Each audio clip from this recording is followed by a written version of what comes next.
بسم الله الرحمن الرحيم. والفجر وليال عشر والشفع والوتر والليل إذا يسر هل في ذلك قسم لذي حجر ألم تر كيف فعل ربك بعاد إرم ذات العماد التي لم يخلق مثلها في البلاد وثمود الذين جابوا الصخر بالواد وفرعون ذي الأوتاد الذين طغوا في البلاد فأكثروا فيها الفساد فصب عليهم ربك سوط عذاب إن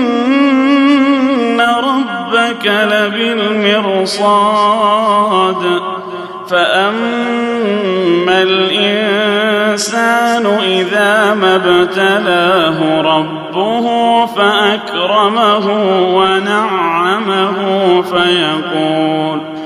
فيقول ربي أكرمن وأما إذا ما ابتلاه فقدر عليه رزقه فيقول ربي أهانن كلا بل لا تكرمون اليتيم ولا تحاضون على طعام المسكين وتأكلون التراث أكلا لما وتحبون المال حبا جما كلا إذا دكت الأرض دكا دكا